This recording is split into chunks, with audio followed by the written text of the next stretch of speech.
नमस्ते।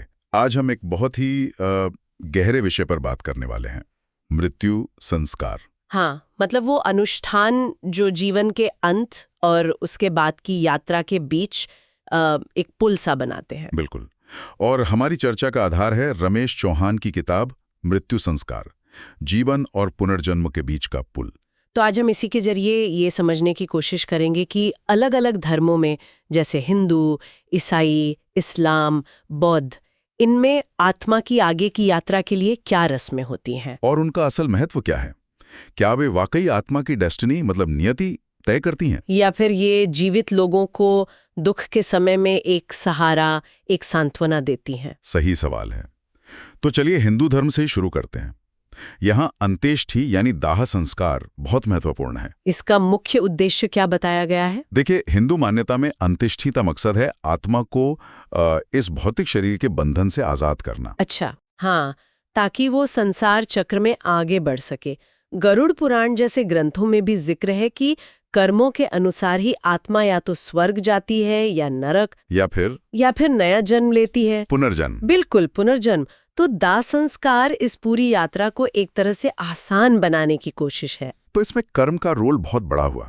और श्राद्ध जैसी रस्में, पिंडदान, तर्पण, इनका क्या कनेक्शन है? हाँ, श्राद्ध खासकर पितृपक्ष में जो होता है वो पूर्वजों की आत्मा की शांति के लिए है और उनके अगले जन्म को बेहतर बनाने के लिए। पिंडदान मतलब? पिंडदान में जैसे चावल या जौ के आटे के पिंड बनाकर अर्पित करते हैं।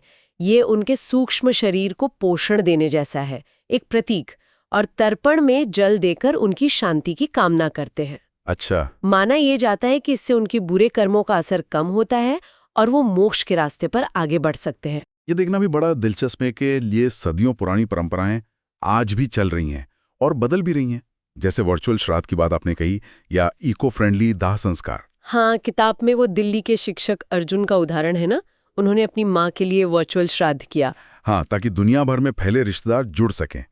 टेक्नोलॉजी का ये भी एक पहलू है। बिल्कुल। अब अगर हिंदू धर्म के पुनर्जन्म वाले विचार से थोड़ा अलग हटकर ईसाई धर्म को देखें तो यहाँ नजरिया काफी अलग है। सही कहा। यहाँ मृत्यु को एक अंत की तरह नहीं बल्कि एक तरह से ट्रांजिशन मानते हैं, पुनरुत्थान की ओर। हाँ, बिल्कुल। जो यीशु में विश्वास रखते हैं उनके लिए ये पुनरुत्थान की ओर एक पड़ाव है। यहाँ की रस्में आत्मा को ईश्वर के न्याय के लिए तैयार करती हैं, ऐसा मानते हैं। तो फ्यूनरल मास या मेमोरियल सर्विस में प्रार्थनाएं होती हैं, भजन होते हैं। हाँ, और कब्र पर क्रॉस का निशान यीशु के पुनरुत्थान का प्रतीक है। वो अनंत जीवन की आशा दिखाता है। और यहाँ आत्मा का क्या होता है? स्वर्ग, नरक, पुनर्जन्म तो नहीं होता यहाँ? नहीं, पुनर्जन्म की अवधारणा ईसाई धर्म में नहीं है। विश्वास और कर्मों के आधार पर न्याय होता है। स्वर्ग, नरक, या कैथोलिक मानते हैं कि पर्गेटरी भी है, जहाँ आत्मा शुद्ध होती है। फोकस शाश्वत जीवन पर है। और यहाँ भी नए तरीके आ रहे हैं, जैसे सेवाओं की लाइव स्ट्रीमिंग। हाँ, वो ब्राजील वाली एलेना का जिक्र था किताब में, जिन्होंने अपने भाई के फ्यूनरल मास में मोमबत्तियां जलाईं। उन्हें लगा कि वो उसे ईश्वर के प्रकाश की ओर भेज रही हैं। ये व्यक्तिगत जुड़ाव दिखाता है। अब इस्लाम की बात करें तो? यहाँ तो मृत्यु के बाद बहुत जल्दी दफनाने पर जोर दिया जाता है। क्यों? इस्लामी मान्यता में मृतक का सम्मान बहुत जरूरी है और ये माना जाता है कि दफनाने में देरी नहीं करनी चाहिए। ये आत्मा की यात्रा के लिए ठीक नहीं। अच्छा, प्रक्रिया क्या होती है? शरीर को नहला धुलाकर, सफेद कफन में लपेटकर और मक्का की तरफ रुख करके दफनाया जाता है। और समुदाय का क्या रोल होता है? पूरा समुदाय मिलकर सलातुल जनाजा पढ़ता है। ये मृतक के लिए अल्लाह से माफी और रहमत की दुआ है। और मृत्यु के बाद और कयामत से पहले बरज़ख का जिक्र आता है, वो क्या है? हाँ, बरज़ख, ये वो बीच की अवस्था है, मतलब मौत और कयामत के दिन के बीच का वक्त। आत्मा यहाँ रहती है। अंतिम फैसला जन्नत या जहन्नम का वो कयामत के दिन ही होगा, कर्मों के हिसाब से। यहाँ भी पुनर्जन्म नहीं है। लेकिन क्या मरने के बाद भी जीवित लोग मृतक के लिए कुछ कर सकते हैं? पुण्य कमाने में मदद? हाँ, बिल्कुल। सदका जारिया का कॉन्सेप्ट है, मतलब ऐसा नेक काम या दान जिसका सवाब या पुण्य मरने वाले को बाद में भी मिलता रहे। जैसे कोई कुआं खुदवा दे या कोई ऐसी चीज बना दे जिससे लोग फायदा उठाते रहें। आजकल इसमें भी बदलाव दिख रहे हैं। ऑनलाइन नमाज, बायोडिग्रेडेबल कफन। हाँ, वो दुबई की छात्रा फातिमा का उदाहरण था ना, जूम पर दादी की नमाज़े जनाजा में शामिल होने का। ये दिखाता है कि कैसे लोग जोड़ रहे हैं। सही। अच्छा, अब बौद्ध धर्म की ओर चलें। यहाँ फिर से पुनर्जन्म की बात आती है ना? हाँ, बिल्कुल।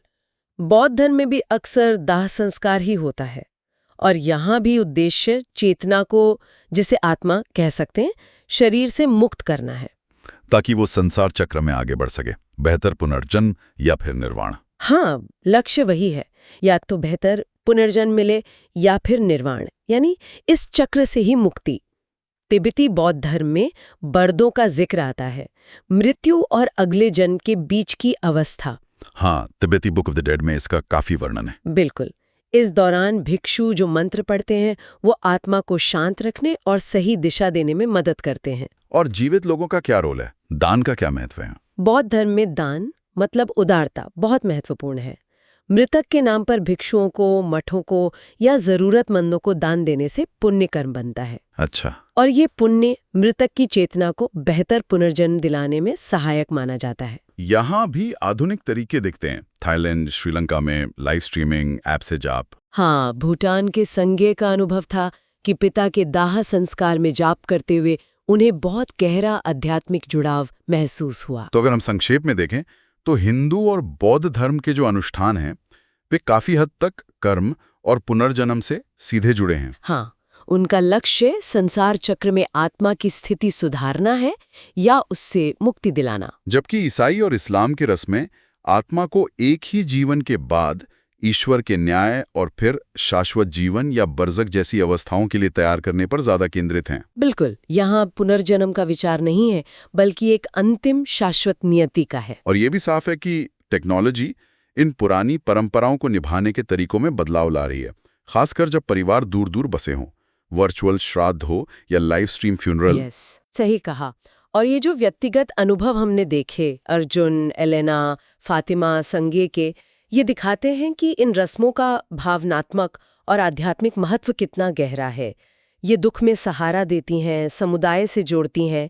तो आखिर में हम अपने श्रोताओं के लिए ये सवाल छोड़ जाते हैं, क्या ये जो प्राचीन और पवित्र रस्में हैं ये सच में परलोक का कोई रास्ता तय करती हैं, या फिर ये मृत्यु की जो अनिश्चितता है उसके सामने इंसान की उम्मीद, उसकी यादें और उसके आपसी जुड़ाव का ही एक मजबूत प्रतिबिंब है? सोचने वाली बात है।